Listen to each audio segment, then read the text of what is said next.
Hydrogen ബോംബിൻ്റെ സൂചനകളുമായി Rahul Gandhi. ഒന്നാം vote ചേരിയിൽ കത്തിയ തീ ആളിപ്പടർന്ന് രണ്ടാം വോട്ട് ചോരിയിൽ സസ്പെൻസിൻ്റെ മുൾമുനയിൽ നിർത്തി ഹൈഡ്രജൻ ബോംബിൻ്റെ സൂചനകൾ തന്ന് രാഹുൽ ഗാന്ധി അചഞ്ചലനായി മുഖ്യ തെരഞ്ഞെടുപ്പ് കമ്മീഷനെയും നരേന്ദ്രമോദിയെയും കൂടുതൽ സംശയത്തിൻ്റെ നിഴലിൽ കൊണ്ട് നിർത്തി. അല്ല, അത് സംശയമല്ല. അടിവരയിട്ട തെളിവുകളുടെ അടിസ്ഥാനത്തിലാണ് രാഹുൽ വോട്ട് ചോരിയെ എടുത്തുകാട്ടിയത്. ആഗസ്റ്റ് 7-ന് ഡൽഹിയിൽ നടത്തിയ വോട്ട് ചോരി ഒന്നാമത്തെ പത്രസമ്മേളനത്തിൽ തെരഞ്ഞെടുപ്പ് കമ്മീഷനെതിരെ നിരത്തിയ തെളിവുകളിൽ ഒരക്ഷരം ഉരിയാടാതിരുന്ന കമ്മീഷൻ പിന്നീട് ഗത്യന്തരമില്ലാതെ ചില മുട്ടാൻ ന്യായങ്ങൾ നിരത്തി രക്ഷപ്പെടുകയാണുണ്ടായത്. ഔദ്യോഗികമായി രാഹുൽ ഉന്നയിച്ച ചോദ്യങ്ങൾക്ക് അനൗദ്യോഗികമായാണ് കമ്മീഷൻ മറുപടി നൽകിയത്.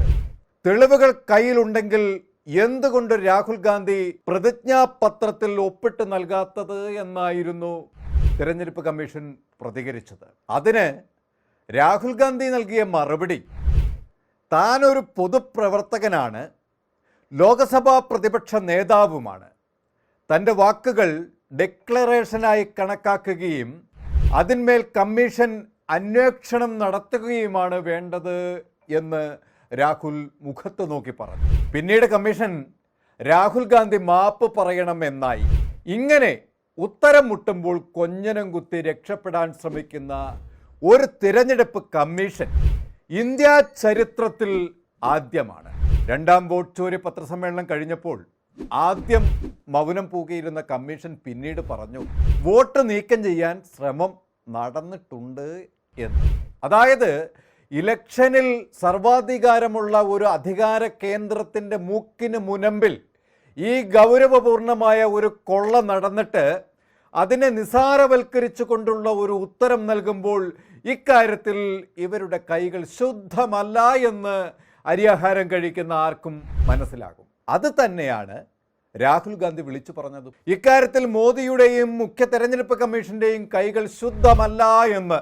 അതുകൊണ്ട് പൊട്ടിക്കാൻ വെച്ചിരിക്കുന്ന ഹൈഡ്രജൻ ബോംബിന്റെ ഉഗ്ര സ്ഫോടനത്തിനായി മരുന്നുകൾ ശേഖരിച്ചു കൊണ്ടിരിക്കുകയാണ് രാഹുൽ ഗാന്ധി. രാഹുൽ ഗാന്ധിയുടെ ഓഫീസ് അതിനായി ഒരു വിങ്ങിനെ തന്നെ അവിടെ സജ്ജമാക്കി കഴിഞ്ഞു. ഇപ്പോൾ പുറത്തുവിട്ട തെളിവുകൾക്കപ്പുറത്ത് അതിൻ്റെ പിന്നിൽ ആസൂത്രിതമായി പ്രവർത്തിക്കുന്ന ഉന്നത കേന്ദ്രങ്ങളിലെ ഉന്നതരുടെ നേരിട്ടുള്ള ഇടപെടലുകൾ വ്യക്തമാക്കുന്ന അതിസുപ്രധാന തെളിവുകളും ശേഖരിച്ചു കഴിഞ്ഞു രാഹുൽ ഗാന്ധി. അതിൽ ഉന്നതരായ പ്രമുഖരുടെ ശബ്ദ സന്ദേശങ്ങൾ വരെ ഉടൻ പുറത്തുവിടുമെന്നാണ് പറയുന്നത്. അങ്ങനെയെങ്കിൽ ഉഗ്രശേഷിയോടെ രാഹുൽ പറഞ്ഞ ഹൈഡ്രജൻ ബോംബ് പൊട്ടുക തന്നെ ചെയ്യും. അത് ഇന്ദ്രപ്രസ്ഥത്തിലെ കൽത്തൂണുകളെ തകർത്ത് തരിപ്പണമാക്കുമെന്നതിൽ യാതൊരു സംശയവുമില്ല. ബീഹാർ തിരഞ്ഞെടുപ്പ് പ്രഖ്യാപനമുണ്ടായാൽ അതിന് പിന്നാലെയായിരിക്കും രാഹുൽ ഗാന്ധി പുതിയ തെളിവുകളോടെ രാജ്യത്തിന് മുന്നിൽ വരിക. അതായിരിക്കും മോദി കേൾക്കുന്ന പ്രഹരവും. തിരഞ്ഞെടുപ്പിനെ ലക്ഷ്യം വെച്ച് മോദി പ്രതീക്ഷിക്കുന്ന വിജയങ്ങളെ ആകെ തകിടം മറിക്കാൻ രാഹുൽ ഈ ഹൈഡ്രജൻ ബോംബ് പൊട്ടിക്കുമ്പോൾ മോദി ഇത്രയും കാലം ഊതിപ്പെരിപ്പിച്ച ബലൂണിലാണ് അടയിരുന്നത് എന്ന് ജനത്തിന് മനസ്സിലാവും. കഴിഞ്ഞ ദിവസം പത്രക്കാരുടെ ചോദ്യം പൊട്ടാനിരിക്കുന്ന ഹൈഡ്രജൻ ബോംബ് മോദിക്കെതിരെ ആയിരിക്കുമോ എന്നാണ്. ആ ചോദ്യത്തിന് നിങ്ങൾക്ക് അത് ഊഹിക്കാമല്ലോ എന്നാണ് രാഹുൽ ഗാന്ധി മറുപടി പറഞ്ഞത്. മോദിയുടെ BJPയുടെ ഈ കാട്ടുകൊള്ളയ്ക്കെതിരെ കോൺഗ്രസ് ഈ ക്യാമ്പയിൻ ഏറ്റെടുത്ത് രാജ്യമൊട്ടാകെ വ്യാപിപ്പിക്കുമ്പോൾ മോദിയും കിങ്കരന്മാരും പ്രചരിപ്പിക്കുന്നത് രാഹുൽ ഗാന്ധി രാജ്യത്ത് കലാപം സൃഷ്ടിക്കാൻ ശ്രമിക്കുന്നു എന്നാണ്. അതെ, ഭരണഘടനയെ സംരക്ഷിക്കാൻ, ജനാധിപത്യത്തെ സംരക്ഷിക്കാൻ, രാജ്യത്തെ വർഗീയ ശക്തികളിൽ നിന്നും വീണ്ടെടുത്ത് രാജ്യത്ത് സമാധാനം പുനഃസ്ഥാപിക്കാനുള്ള ശ്രമം അത് കലാപമാണ് എങ്കിൽ ആ കലാപം ജനത്തിനു വേണ്ടിയാണ്, ഭരണകൂട ഭീകരതയ്ക്ക് എതിരെയാണ്. രാജ്യം അത് ആഗ്രഹിക്കുന്നുവെങ്കിൽ ജനത അത് ഏറ്റെടുത്തുകൊള്ളും. രാഹുൽ ഗാന്ധി നയിക്കുന്ന ഈ രാജ്യരക്ഷാ കവചത്തിനായുള്ള പോരാട്ടം തുടരാനാണ് ഇന്ത്യയുടെ ചെറുമകളും നെഹ്റു കുടുംബത്തിന്റെ കണ്ണിയുമായ പ്രിയങ്ക ഗാന്ധി ആഹ്വാനം ചെയ്തത്. ജനാധിപത്യത്തിന് വേണ്ടി നിങ്ങൾ ഇറങ്ങണം എന്ന് വയനാട് MP പറയുമ്പോൾ രാഹുലിന്റെ വാക്കുകൾക്ക് കൂടുതൽ കരുത്തു പകരുകയാണ്. കഴിഞ്ഞ ദിവസം വോട്ട് ചോരിക്കെതിരെ വൻ ഒപ്പ് ശേഖരണ ക്യാമ്പയിന് തുടക്കം കുറിച്ചു പ്രിയങ്ക ഗാന്ധി. രാജ്യത്തെ ആകമാനം BJP അല്ലാത്തവരുടെ വോട്ടുകൾ വെട്ടിമാറ്റുകയും BJPക്ക് വോട്ട് ചെയ്യുന്നവരെ കൂട്ടിച്ചേർക്കുകയും ചെയ്തുകൊണ്ട് ഇന്ത്യയുടെ ഏറ്റവും ഉദാത്തമായ ഭരണപ്രക്രിയ സംവിധാനമായ ഇലക്ഷനെ അട്ടിമറിക്കാൻ ഭരണകൂടം നടത്തിയ ക്രമക്കേടിനെ പിന്നെ എന്ത് പേരിട്ട് വിളിക്കും നമ്മൾ? അത് വെളിയിൽ കൊണ്ടുവന്ന രാഹുൽ ഗാന്ധി കലാപകാരി. രാജ്യത്തെ തകർക്കാൻ ശ്രമിക്കുന്ന ഭരണകൂടത്തിന് ക്ലീൻ ചീട്ട്.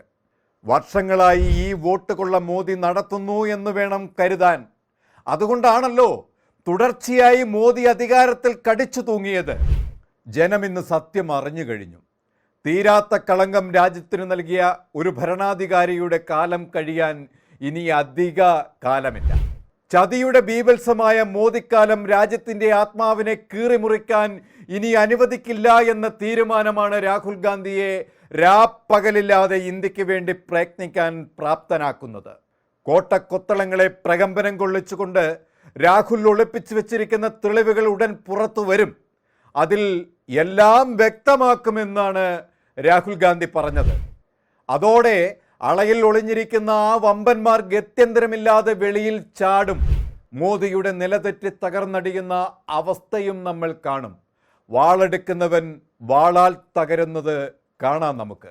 കൂടുതൽ വാർത്തകൾക്കും വിശേഷങ്ങൾക്കും ഞങ്ങളുടെ channel like, share and subscribe ചെയ്യുക. കൂടാതെ സബ്സ്ക്രൈബ് ബട്ടണിലെ ബെല്ലൈക്കൺ എനേബിൾ ചെയ്യാനും മറക്കരുത്.